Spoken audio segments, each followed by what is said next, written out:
नमस्कार सभी को, आप सभी का स्वागत है अवर्स एजुकेशन यूट्यूब चैनल पे। जैसे कि आप सभी को पता है कि अभी हम कर रहे हैं हमारा जो एचएसएससी के प्रीवियस ईयर पेपर में जो क्वेश्चन पूछे गए थे, जो आपके मैथ और रीजनिंग के जो क्वेश्चन थे, उनका कंप्लीट एनालिसिस यहाँ पे कर रहे हैं और किस किस तरह से क्या क्या अप्रोच लगा के हम क्वेश्चन कर सकते हैं। अभी तक देखिए, जो ग्राम सचिव का आपका एग्जाम हुआ था 2021 में, 3 शिफ्ट जो है कंप्लीट हो चुकी है। आज जो है लास्ट शिफ्ट के बारे में क्वेश्चन कर रहे हैं। अभी इन चारों शिफ्ट की जो है आपको प्ले लिस्ट मिल जाएगी, जिन बच्चों ने नहीं देखी वो जाकर देख सकते हैं। आने वाले एग्जाम के लिए काफ़ी इंपॉर्टेंट रहेगी ये क्लासेस, देखिए। और साथ ही जो है पीडीएफ के लिए आप टेलीग्राम चैनल ज्वाइन कर सकते हैं, लिंक आपको डिस्क्रिप्शन में मिल जाएगा।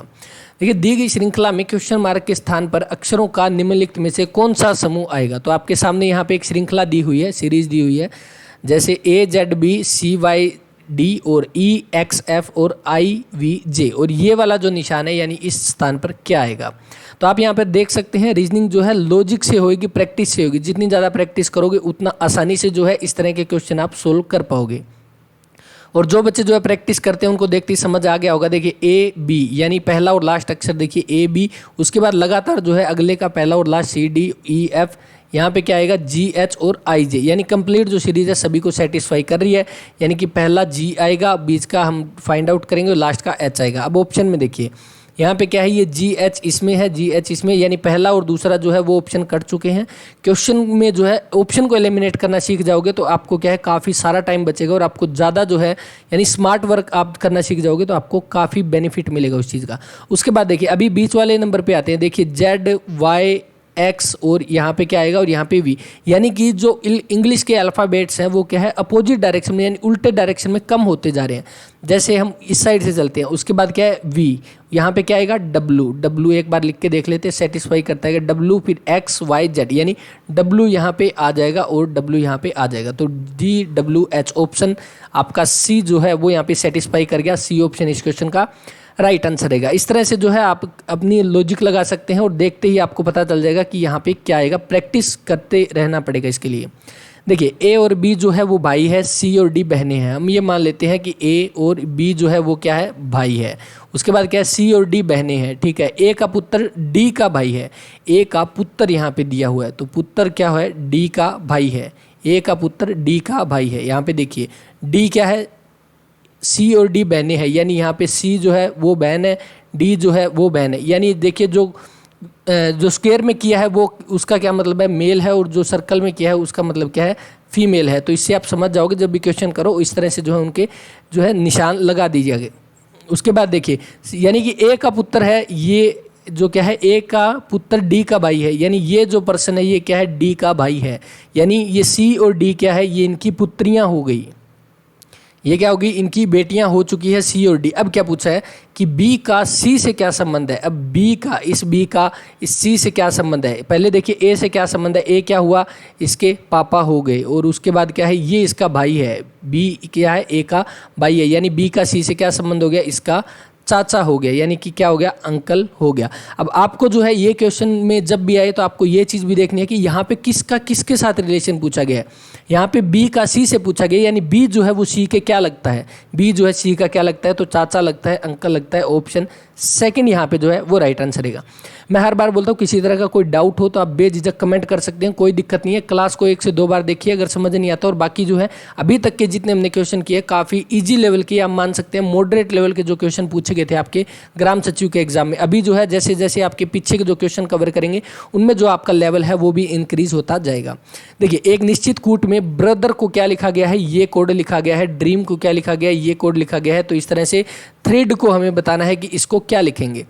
अब देखिए यहाँ पे क्या लिखेंगे, सबसे पहले आप चलोगे, देखिए सबसे स्टार्टिंग का अक्षर क्या है, हमारा T है। तो T को हम देखेंगे कहाँ पे है, तो T हमारा ये ऑप्शन रहा, यानी 1 2 3 चौथा। यहाँ पे देखोगे 1 2 3 चौथा अक्षर हमारा क्या है, 3, यानी 3 आ गया। तो हमारा पहला और सेकंड जो है वो ऑप्शन क्लियर यहाँ से कट चुका है। अब देखिए इसको क्लियर करते हैं, पहला और सेकंड हमारा कट चुका है। अब देखिए दूसरे नंबर पे हमारा क्या है, H है, और H यहाँ पे कहाँ है, देखिए ये वाला अक्षर है, लास्ट से 1 2 तीसरा है, लास्ट से 1 2 तीसरा अक्षर हमारा क्या है, हैश है। तो 3 के बाद हैश हमारा यहाँ आ गया। और आपका सी ऑप्शन यहाँ पे राइट आंसर आ गया। पूरा सोल्व करने की ज़रूरत ही नहीं है कि हमें क्या देखना है कि पहले आर पे क्या आएगा, ई पे क्या आएगा, वो कुछ भी करने की ज़रूरत नहीं है। टी पे देखा, एच पे देखा, पहले 2 लेटर से यहाँ पे समझ आ गया। और अगर यहाँ पे भी समझ नहीं आता तो हम क्या करते, लास्ट ऑप्शन को उठा लेते। अगर हम ये मानते हैं कि आपका जो सेकंड है वो भी सेम होता तो हम क्या चलते, लास्ट ऑप्शन पे चलते यहाँ पे, क्योंकि पहला और दूसरा जो है वो पहले ही बाहर हो चुका है। अब हमारे पास तीसरा और चौथा है, तीसरे चौथे का जो लास्ट अक्षर है वो देखिए यहाँ पे अलग है। तो इससे क्या है, आप पहला देखोगे, लास्ट देखोगे, आपका राइट आंसर आ जाएगा, बीच का कोई भी देखने की जरूरत नहीं पड़ेगी। देखिए, एक परिवार में एक आदमी, उसकी पत्नी, यानी एक तो पर्सन हो गया, यहाँ पे उसकी वाइफ होगी, और क्या है, उनके 4 पुत्र हैं। इनके क्या हो गया, 4 पुत्र हैं, इनके 4 पुत्र हो जाएंगे। तो उसके बाद देखिए, और नेक्स्ट उसने कहा उनकी पत्नियां भी है, यानी इनकी पत्नियां। अब क्वेश्चन देखिए, यहाँ पे पूछा है परिवार में पुरुषों की संख्या कितनी है, पुरुष कितने हैं, तो हम क्या करेंगे, पुरुष की ही संख्या लिखेंगे, बाकी यहाँ पे नहीं लिखेंगे। देखिए, एक परिवार में क्या है, एक आदमी है, यानी एक ये हो गया। उसके बाद क्या है, उसकी पत्नी है, उसके 4 पुत्र हैं, 4 पुत्र है तो 2 3 4 5। उसके बाद क्या कहा है कि प्रत्येक पुत्र के परिवार में 3 पुत्र और 1 पुत्री है। तो 3 पुत्र है, यानी इसके अगर एक के 3 पुत्र है तो टोटल यहाँ पे 4 है, 4 के कितने हो जाएंगे, तो 12 यहाँ पे पूरे पुत्र हो जाएंगे। यानी कुल परिवार में देखें तो यहाँ पे 12 जो है वो बच्चे हो जाएंगे। तो 12 यहाँ पे बच्चे हो गए, 4 जो है इसके बेटे हैं, 12 और 4 16, और 1 ये खुद है, यानी कि टोटल कितने हो गए, 12 और 4 16, यानी 17 जो है इस क्वेश्चन का राइट आंसर रहेगा। ऑप्शन सेकंड यहाँ पे राइट आंसर रहेगा। उसके अलावा जो है इस पूरे परिवार में कितने सदस्य हैं वो आप कमेंट बॉक्स में कर दीजिए, क्योंकि ये क्वेश्चन पूछा नहीं गया था, लेकिन आपके लिए है। आप जब भी क्वेश्चन करो तो उसके पहले जो वीडियो को पॉज करो और फिर खुद सोल्व करो, और उसके बाद क्या है, सॉल्यूशन देखो कि आपको जो है आपने कितनी देर में ये क्वेश्चन किया था। गारंटी है नेक्स्ट बार जब आप उस तरह का कोई भी क्वेश्चन करोगे आपको बिल्कुल भी टाइम नहीं लगेगा। और ऐसे लेट के फ़ोन में देखने का कोई फ़ायदा नहीं है। बेशक इस तरह जो है वीडियो ना देखें, आपका कोई भी बेनिफिट नहीं होने वाला। तो आपके लिए यहाँ पे क्वेश्चन क्या है कि आपको ये बताना है कि परिवार में कुल सदस्य कितने हैं, उसका आपको आंसर करके बताना है। देखिए, आपके सामने संख्याएं हैं, ये 4 5 6, ये 4 5 संख्याएं आपको दी हुई है। इनमें ये कहा गया यदि प्रत्येक संख्या के पहले अंक से 1 घटा दिया जाए तो इस प्रकार बनने वाली कितनी संख्याएं 3 के द्वारा विभाज्य है।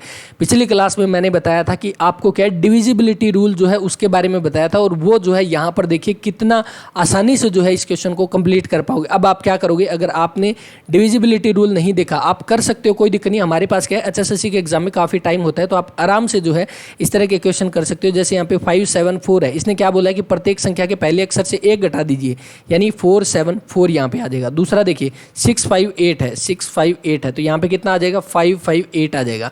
अब क्या करोगे, आप इसको डिवाइड करके देखोगे 3 से कि ये जो है कितनी संख्या जो है वो 3 से पूरा भाग हो रही है। इससे अच्छा क्या है, यहाँ पे देखिए तीसरा और देख लेते हैं, 821, और यहाँ पे कितना हो जाएगा, 721। तो आप क्या करोगे, सभी को क्या है 3 से भाग कर कर देखोगे, और कितनी संख्या में जो है रिमाइंडर 0 बचता है, पूरा भाग जाती है, वो यहाँ पे राइट आंसर हो जाएगा।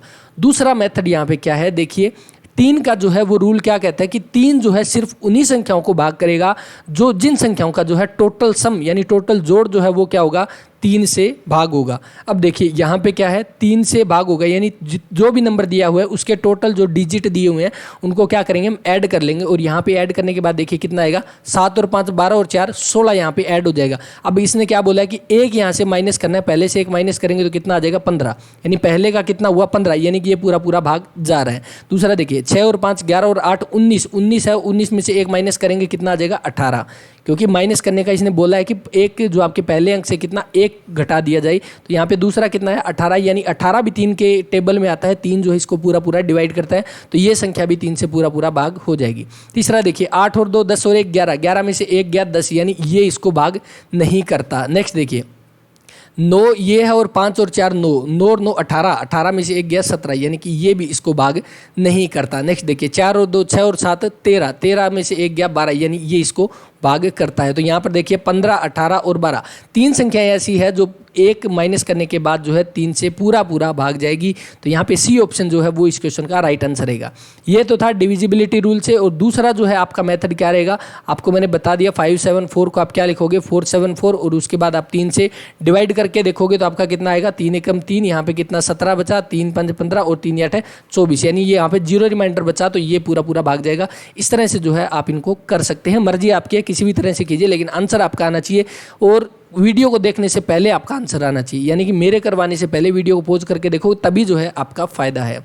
नेक्स्ट देखिए 1640 का जो है 40% plus x is equal to 980 का 35%, 850 का 150%। देखिए 1640 का आपका कितना 40%, यानी ये आपका हो जाएगा, प्लस में एक्स दिया हुआ है और इज इक्वल टू आपका कितना दिया हुआ है 980 का 35% और डिवाइड और आपका प्लस में कितना एक जो 850 का आपका कितना 150%। यहाँ पर देखिए, तो अब आपका यहाँ पर देखिए ये जीरो से ये जीरो कट जाएगी और यहाँ पे क्या है ये जीरो से ये जीरो और यहाँ पे 2 जीरो से ये वाली कट जाएगी। तो आपके पास पूरी टेबल क्या आ गई 164 × 4 प्लस में x आ जाएगा इज इक्वल टू यहाँ पे कितना है देखिए 5 पे कट करेंगे, 5 7 35, 5 दूनी 10, 2 पे ये कितना आ जाएगा 49, यानी 49 × 7 आ जाएगा और प्लस में आपका 85 × 15 आ जाएगा। अब आपके पास ये समीकरण है, अब आप क्या करोगे इनको जो है मल्टीप्लाई करोगे। तो सबसे पहले 49 × 7 को गुणा करोगे, प्लस में 85 प्लस जो है 15 इसको करोगे और यहाँ पे ये जो संख्या है ये इस साइड आ जाएगी और आपकी क्या हो जाएगी माइनस में 164 × 4 इज इक्वल टू एक्स। तो यहाँ से जो है इसने क्या पूछा है एक्स की वैल्यू ही पूछी है, तो आपका यहाँ पे एक्स का वैल्यू आ जाएगी। गुणा करके नहीं दिखाऊंगा, इतना आपको खुद को करना है, आप खुद करके बताइए कि इसका राइट आंसर जो है वो क्या आ जाएगा, क्योंकि मल्टीप्लाई तो आपको आती होगी, गुणा तो आप कर सकते हैं। नेक्स्ट देखिए, एक पासे को जो है एक बार फेंकने पर 4 से अधिक संख्या प्राप्त होने की प्रायिकता कितनी है। पहली बात तो ये कि पासे में जो है टोटल पॉसिबिलिटी कितनी होती है, टोटल पॉसिबिलिटी जो है वो कितनी होगी, तो आपको पता है या तो 1 आ सकता है या 2 या 3 या 4 या 5 या 6, यानी टोटल पॉसिबिलिटी की बात करें तो यहाँ पे 6 केस बनते हैं। तो यहाँ पर देखिए आपकी प्रायिकता जो निकाली जाती है, ऊपर क्या होगा, ऊपर आपके पॉसिबल केस होंगे और नीचे आपके क्या होंगे टोटल केस होंगे कि टोटल केस कितने बनते हैं। यहाँ पर देखिए टोटल केस कितने बनते हैं, टोटल पॉसिबिलिटी कितनी है तो 6 है, तो आपकी टोटल 6 हो जाएगी। अब इसने क्या बोला है कि एक पासे को एक ही बार फेंका जाता है, 4 से अधिक आने की, यानी 4 से अधिक नंबर आने की कितनी पॉसिबिलिटी है, तो 4 से अधिक आने की या तो 5 आ सकता है या 6 आ सकता है, इसके अलावा तो और कोई नहीं आएगा। यानी कि आपका क्या आएगा, सिर्फ 2 ही चांस बन रहे हैं यहाँ पे, 5 और 6, यानी 2 चांस बन रहे हैं, तो 2/6 यानी 1/3 जो है आपका राइट आंसर रहेगा। यहाँ पे जो ऑप्शन फर्स्ट जो है वो राइट आंसर रहेगा यहाँ पे 1/3। तो ये क्वेश्चन जो है यहाँ पे कंप्लीट होता है। तो इस तरह क्वेश्चन पूछे गए थे आपके ग्राम सचिव के एग्जाम में, और ये कोई ज़रूरी नहीं है कि आपके नेक्स्ट एग्जाम में जो है हाई लेवल के क्वेश्चन पूछे जाएंगे, इजी लेवल के भी पूछे जा सकते हैं, मीडियम लेवल के भी पूछे जा सकते हैं। हम जो आपके HSSC के पेपर में जो आए थे वो सारे क्वेश्चन यहाँ पर कवर कर रहे हैं। उसके अलावा आपको बता देता हूँ, जो आपकी हरियाणा करंट अफेयर जो चल रही है, हरियाणा करंट अफेयर, उसके जो है आपके 3 पार्ट हो चुके हैं। अप्रैल जो है अप्रैल 2021 की कल जो है क्लास आ जाएगी, अप्रैल मार्च तक के हम कंप्लीट कर चुके हैं। प्ले लिस्ट आपको मिल जाएगी, प्ले लिस्ट में जाकर देख सकते हैं।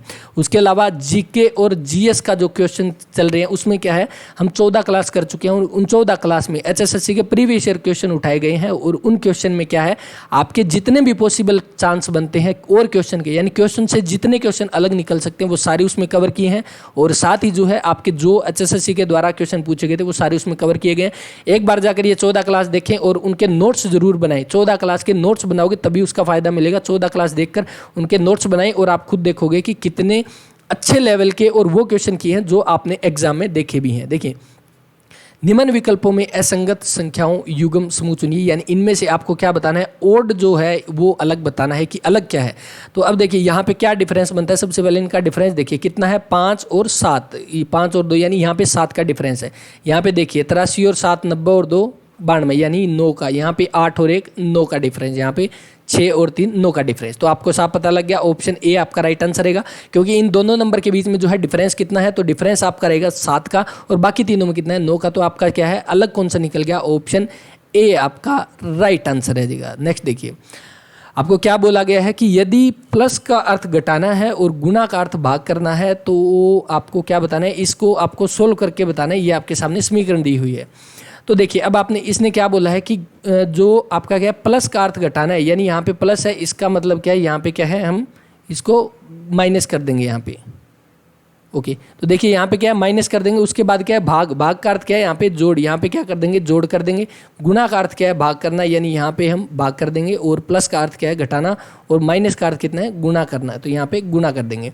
अब देखिए अब इसको क्या है, सबसे पहले जब आपके सामने ये आपने टोटल जो है जितने सिंबल हैं, जितने आपके पास साइन दिए हुए हैं उनको हमने एडजस्ट कर लिया जो क्वेश्चन में दिया हुआ था। अब आप क्या करोगे, अब आप वो रूल लगाओगे बोर्ड मास वाला रूल जो आपका होता है, जिसमें क्या है सबसे पहले हम ब्रैकेट सोल्व करते हैं, उसके बाद ऑफ दिया होता है, ऑफ या का के की जो दिया होता है वो सोल्व करते हैं, उसके बाद जो है डिवाइड होता है या मल्टीप्लाई, और उसके बाद ऐड और सब्ट्रैक्ट, यानी पहले भाग जो है उसको सोल्व करेंगे। तो यहाँ पर सबसे पहले जो भाग दिया हुआ है उसको सोल्व करेंगे, तो आपका कितना आ जाएगा 9 दूनी 18, और आपके पास कितना बचेगा 7 और 8 में 72, यानी आपका 28 आ गया।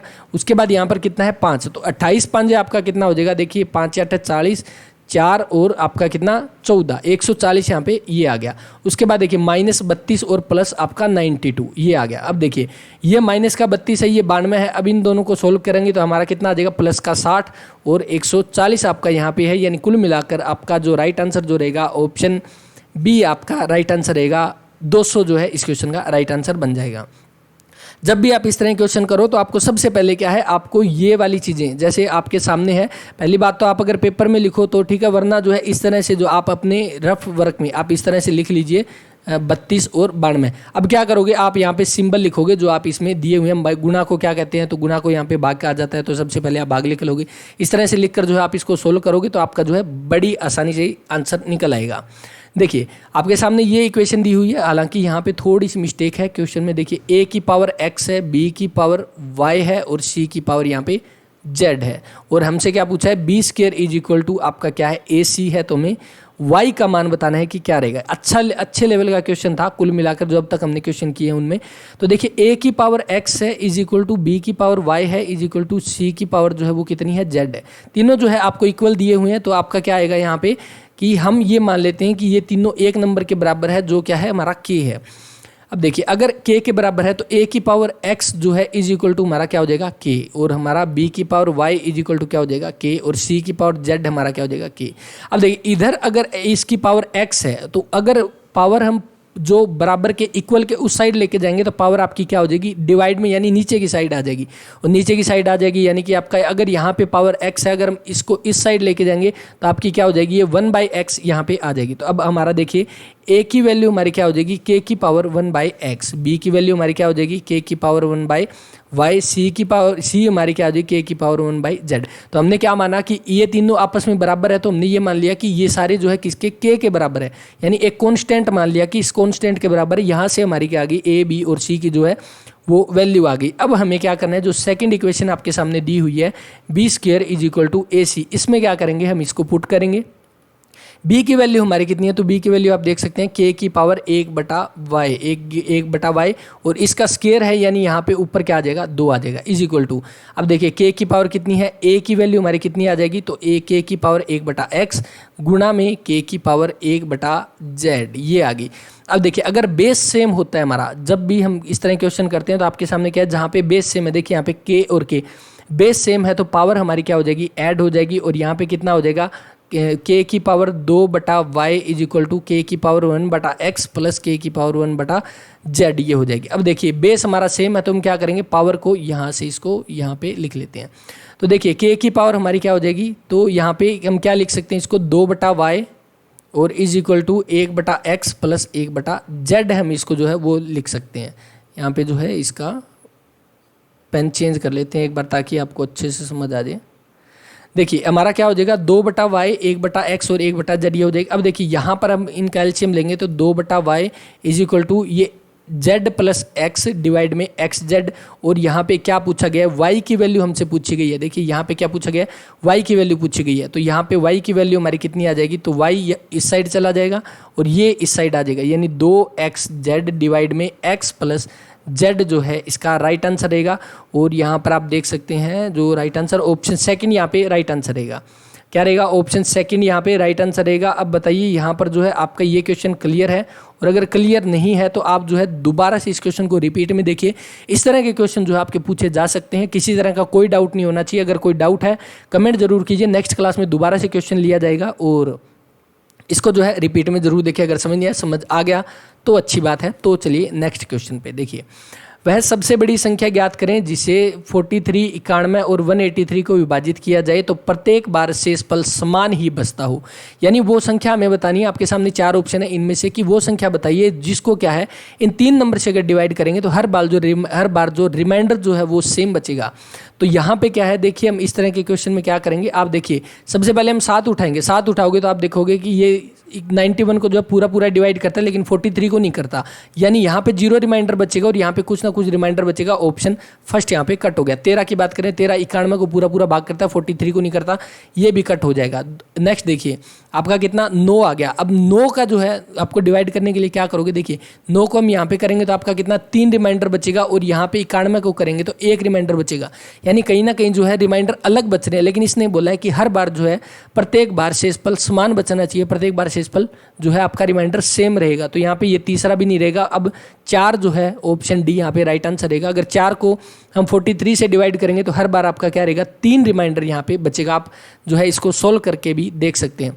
और अगर क्लास अच्छी लगे तो इसको लाइक ज़रूर कर दिया करें, लाइक करें और शेयर भी कर दिया करें। और जो बच्चे नए हैं वो चैनल को सब्सक्राइब कर लें ताकि जो भी नई वीडियो है उसकी नोटिफिकेशन आपके पास सबसे पहले पहुँच जाए। देखिए एक आदमी के पास 37.5 मीटर कपड़ा है और उसे 1 मीटर कपड़े से 8 टुकड़े बनाने हैं और इस तरह वो टोटल कितने टुकड़े बना सकेगा। अगर उसके पास पूरा कितना है 37.5 जो है मीटर है, 37.5 मीटर है और 1 मीटर से वो कितने टुकड़े बनाता है, तो 8 टुकड़े बनाता है। तो अब देखिए 37.5 को या तो आप 8 से गुणा कर लो, आपका आ जाएगा राइट आंसर यहाँ पे, या फिर आप क्या करोगे 37 को आप 8 से गुणा करोगे तो आपका कितना आ जाएगा यहाँ पे 7 8 56 और 8 24 और 5 29 296। और दूसरा आपके पास यहाँ पे 0.5 यानी आधा मीटर कपड़ा हो रहा है, आधे मीटर कपड़े से कितने 4 टुकड़े और बन जाएंगे, 300 जो है इस क्वेश्चन का राइट आंसर रहेगा। और यहाँ पे आपका जो है देखिए या इनमें से कोई नहीं, ऑप्शन डी आपका जो है वो राइट आंसर रहेगा। देखिए यहाँ पे ऑप्शन यहाँ पे क्या आएगा 300 जो है इस क्वेश्चन का राइट आंसर है। और ऑप्शन के अकॉर्डिंग देखें तो आपका जो है डी ऑप्शन यहाँ पे राइट आंसर रहेगा। तो इस तरह के क्वेश्चन जो है आप कर सकते हैं बिल्कुल आसानी से, काफ़ी आसान सा क्वेश्चन है। और ये भी देखिए काफ़ी अच्छे लेवल का क्वेश्चन यहाँ पे दिया हुआ है। 6 संख्याओं का औसत कितना है 3.95। 6 संख्याओं का औसत कितना है 3.95 है। औसत मैंने आपको बताया था। एवरेज क्या होता है, तो एवरेज आपका क्या है, जो टोटल नंबर जो टोटल सम है डिवाइड में टोटल नंबर आएगा, तो ये आपका क्या रहेगा, आपका एवरेज निकल जाएगा। अब इसने क्या बोला है 6 संख्याओं का औसत आपका कितना है, तो इसको ऐसे करते हैं। देखिए 6 संख्याओं का औसत आपका कितना है, तो 3.95 दिया हुआ है। उसके बाद क्या है कि 2 संख्याओं का औसत उनमें से क्या है 3.4 है और बची हुई 2 संख्याओं का ऑप्शन कितना है 3.85 है। देखिए 4 का हो गया। अब इसने पूछा जो बाकी बच गई 2 संख्याएं उनका औसत कितना होगा, वो हमें फाइंड आउट करना है। तो वो कैसे निकलेगा, तो एक तो आपके लिए क्वेश्चन क्या जो सॉल्यूशन ऐसे है कि आप क्या करोगे, इसको मल्टीप्लाई करोगे। यानी आप क्या करोगे कि आपके सामने क्या है कि जो आप 6 को 3.95 से मल्टीप्लाई करोगे, आपके सामने जो आएगा वो यहाँ पर आप लिख दोगे। जैसे मान लिया कि यहाँ पे लगभग 20-21 के आसपास समथिंग आ गया। ये मैंने किया नहीं है, ये आप सब करोगे इस क्वेश्चन को, क्योंकि मल्टीप्लाई आप कर सकते हो आसानी से। दूसरा क्या है 2 को जो है इसके साथ मल्टीप्लाई करेंगे तो यहाँ पे समथिंग कुछ आ जाएगा। यहाँ पे जैसे हमने मान लिया यहाँ पे y आ गया, इस 2 को जब इसके साथ करेंगे तो हमने मान लिया z आ जाएगा। अब इन 2 का निकालना है, तो देखिए टोटल ये सम कितना है हमारे पास, टोटल सम हमारे पास हो गया जो इन दोनों का मल्टीप्लाई किया था वो हमारे पास क्या आ गया, टोटल सम आ गया। दूसरा देखिए उनमें से 2 संख्याओं की वैल्यू कितनी आ गई हमारे पास, ये आ गई। इन 2 संख्याओं की कितनी आ गई, ये आ गई। तो बाकी बची हुई संख्याओं का निकालने के लिए क्या है, नीचे वालों को क्या करेंगे, जोड़ करेंगे और फिर जो ऊपर वाली जो संख्या है उसमें से क्या कर देंगे, माइनस कर देंगे। अब आपको समझ आ गया होगा, लेकिन क्या है हम ये आपके सामने एक मेथड डिस्कस कर चुके हैं कि आप क्या करोगे 6 को 3.95 से गुणा करोगे और उसके बाद क्या है जो वैल्यू यहाँ पे आ गई उसमें से क्या करोगे, जो आपका 2 गुणा 3.4 लिखोगे और इसके साथ प्लस में 2 गुणा 3.85 लिखोगे और जो ये वैल्यू आएगी इसमें से ये माइनस करोगे और जो यहाँ पे नंबर आएगा, जो आपका आंसर आएगा उसको क्या करोगे 2 से डिवाइड करोगे, क्योंकि इसने पूछा है कि बची हुई 2 संख्याओं का औसत क्या रहेगा और औसत के लिए यानी 2 संख्याएं हैं तो 2 से हम यहाँ पे डिवाइड कर देंगे। ये तो आपका पहला मेथड जो नॉर्मल होता है। दूसरा मेथड देखिए यहाँ पे क्या है 6 संख्याओं का औसत कितना है 3.95। एक चीज़ समझिए, एवरेज का मतलब क्या होता है कि हम ये मान लेते हैं कि 6 संख्याएं हैं उनका औसत 3.95 है, यानी कि उन संख्याओं में से कोई संख्या ऐसी है जो 4 से ऊपर है, कोई संख्या ऐसी है जो 4 से नीचे है, लेकिन कुल अगर उन सभी में जो है इक्वल डिवाइड की जाए वो चीज़ें, तो उनके पास क्या है, सभी के पास कितना आएगा 3.95 सभी के पास आएगा। लेकिन यहाँ पे क्या दिया हुआ है देखिए 6 संख्याओं के औसत कितना है 3.95, 2 का कितना है 3.4 और इन 2 का कितना है 3.84। लेकिन क्या है, अगर 6 संख्याओं का औसत हमारा 3.95 है तो इसके पास भी तो 3.95 आना चाहिए था, लेकिन यहाँ पे देखिए कितना फर्क है, तो कम है कितना 0.45 जो है वो यहाँ पे कम है, 0.55 सॉरी 0.55 जो है यहाँ पे कम है, यानी कि 0.55 जो एवरेज इन 2 का कम है, तो यहाँ पे टोटल कितने नंबर कम हो गए, तो 1.1 जो है यहाँ पर कम हो गए हैं। दूसरा देखिए इन 2 में कितना कम है, देखिए .1 जो है यहाँ पे कम है, वो कितनों में, 2 जनों में कम है, तो आपका कितना आ जाएगा 0.2, यानी टोटल इनको ऐड करेंगे तो 1.3 जो है वो कम है एवरेज यहाँ पे, और ये 1.3 कितने में कम है, तो 2 जनों में कम है, यानी ये 2 बची हुई संख्याओं में कम है, तो यहाँ पे कितना आ जाएगा 0.65 आ जाएगा, 0.65 आ जाएगा। अब देखिए ये भी एवरेज से कम है, ये भी एवरेज से कम है, तो ये 65 क्या हो जाएगा, ज़्यादा हो जाएगा, तो आपका 3.95 में आपका कितना 0.65 ऐड कर देंगे तो आपका कितना आ जाएगा यहाँ पे 64.6 जो है इस क्वेश्चन का राइट आंसर है। अगर समझ आया तो कोई दिक्कत नहीं, नहीं आया तो कोई भी दिक्कत नहीं। आप क्या करोगे, आप उसी तरह से करोगे जो आपका क्या है, पहले 6 को इससे मल्टीप्लाई करोगे, उस तरह से भी कर सकते हैं। ये सिर्फ उन बच्चों के लिए था जिन्होंने इस तरह के क्वेश्चन कर रखे हैं और उनको जो है ये चीज़ समझ में आ गई होगी। लेकिन फिर भी अगर आपको ये चीज़ समझ नहीं है तो आप कमेंट जरूर करें, आपका जो है अच्छे से ये चीज़ें क्लियर कर दी जाएगी। श्रृंखला पूरी कीजिए, आपके सामने है 2, 3, 6, 15, 42। अब देखिए इस तरह के क्वेश्चन में क्या है, देखिए सबसे पहले आप क्या करोगे, यहाँ पर देखिए डिफरेंस कितना है, तो यहाँ पे 1 का डिफरेंस है, यहाँ पे 3 का डिफरेंस है, यहाँ पे आपका 9 का डिफरेंस है, यहाँ पे 15 और 15 30 और 12 यानी 27 का डिफरेंस है। अब देखिए यहाँ पे कोई लॉजिक बन रहा है इनके बीच में, लॉजिक यहाँ पे बन रहा है बिल्कुल। देखिए इस यानी हर एक को जो है 3 से मल्टीप्लाई किया जा रहा है, 1 गुणा 3, 3 आ गया, 3 को 3 से 9, 9 को 3 से 27, यानी अब नेक्स्ट क्या आएगा 81 आएगा, 27 थी 81 यानी 42 हमारे पास पहले, 81 इसमें ऐड कर दिएंगे और 1 2 3 ऑप्शन फर्स्ट जो है यहाँ पे राइट आंसर बन जाएगा। तो ऑप्शन फर्स्ट यहाँ पे जो है वो इस क्वेश्चन का राइट आंसर रहेगा। नेक्स्ट देखिए, एक निश्चित कूट में LUTE को म्यूट लिखा जाता है, FATE को गेट लिखा जाता है और ब्लू को हम क्या लिखेंगे। यानी कि कहीं ना कहीं बात यह है कि बात तो सिर्फ फर्स्ट नंबर की है, फर्स्ट लेटर की। अब देखिए L के बाद यहाँ पे M दिया हुआ है और F के बाद G दिया हुआ है, तो LM यानी L के बाद नेक्स्ट नंबर यहाँ पे दिया हुआ है, L के बाद जो नेक्स्ट जो लेटर है वही यहाँ पे चेंज किया हुआ है। और सेम यहाँ पे फेट में देखोगे तो F के बाद G आता है, तो G यहाँ पे चेंज किया गया है। तो B के बाद क्या आ जाएगा C यानी CLUE, तो CLUE क्लू आपका जो है राइट आंसर रहेगा। ऑप्शन डी यहाँ पे दिया हुआ है, तो आपका ऑप्शन डी जो यहाँ पे है वो राइट आंसर रहेगा। तो देखिए ये थे आज के कुछ एक इंपॉर्टेंट क्वेश्चन। क्लास को जो है लाइक ज़रूर करके जाएं, ताकि क्योंकि जो है आपके लाइक से हमें मोटिवेट मिलता है और हम और बेहतर प्रयास करते हैं आपके लिए अच्छी क्लास लेने के लिए। और अभी जो है 2020 के जो है वो कंप्लीट हो चुकी है आपकी क्लासेस, जो HSSC के प्रीवियस ईयर पेपर में जो मैथ और रीजनिंग के जो सॉल्यूशन थे वो हम कवर कर चुके हैं। 2021 के कवर कर चुके हैं, अब 2020 पे चलेंगे और इस तरह से जो है आपके पूरे प्रीवियस ईयर पेपर जो है उनका सॉल्यूशन हम कवर जरूर करेंगे। और क्लास अच्छी लगे तो इसको लाइक ज़रूर करें, अपने दोस्तों के साथ शेयर करें, ताकि वो भी जो है एग्जाम के लिए तैयारी कर सकें। किसी तरह का कोई भी डाउट हो बेझिझक कमेंट कीजिए, कोई दिक्कत नहीं है, आपके हर डाउट लिए जाते हैं, हर एक कमेंट आपके पढ़े जाते हैं। और जो है PDF आपको मिल जाएगी, टेलीग्राम चैनल जो है डिस्क्रिप्शन में लिंक है, जाकर ज्वाइन कर सकते हैं। सारी की सारी PDF वहाँ पर मिलती है, जो भी अवेलेबल होती है या अवर्स एजुकेशन की तरफ से या कोई अदर सोर्स से, कहीं से भी कोई जो इंपॉर्टेंट PDF लगती है वो सारी आपको वहाँ पे प्रोवाइड करवा दी जाती है। तो आप जो है वहाँ पर जाकर PDF डाउनलोड कर सकते हैं। और साथ ही जो है आपकी करंट अफेयर की जो है क्लास, आपको मैंने बताया कि करंट अफेयर आपकी 3 मंथ की कंप्लीट हो चुकी है, चौथे मंथ की यानी अप्रैल की कल अपलोड हो जाएगी, मई की भी 1-2 दिन में आ जाएगी। यानी कोशिश ये रहेगी कि आपकी नेक्स्ट एक वीक के अंदर क्या है आपकी सारी जो है 6 मंथ तक की करंट अफेयर कंप्लीट हो जाएगी। और उसके अलावा GK और GS का आपका जो क्लासेस चल रही है तो उसमें जाकर ज़रूर देखें। 14 क्लास हो चुकी है, सारी क्लास जो काफ़ी इंपॉर्टेंट है। और सभी क्लास में मैं एक बात बोलता हूँ, आप अपने नोट्स ज़रूर बनाएं। PDF आपको मिल जाएगी, लेकिन उन PDF का आपके लिए कोई बेनिफिट नहीं होगा। आपके फ़ोन में हज़ारों PDF पड़ी होगी, लेकिन आपने कभी उनको खोल के भी नहीं देखा है। इसी तरह से अगर मैं इन क्लास की भी PDF दे दूंगा तो वो भी वैसे ही पड़ी रहेगी, आपको कभी नहीं पढ़ोगे। आप जो खुद के नोट्स जरूर बनाए, खुद के नोट्स बनाने से आपको बहुत बेनिफिट होगा। तो ये थी आज की क्लास, और क्लास आपको कैसी लगी उसके बारे में अपना कमेंट जरूर करें। किसी भी तरह की कोई राय हो आप दे सकते हो। और इस क्लास में इतना ही, मिलते हैं नेक्स्ट क्लास में, तब तक के लिए अपना ख्याल रखें, पढ़ते रहें। जय हिंद, जय भारत।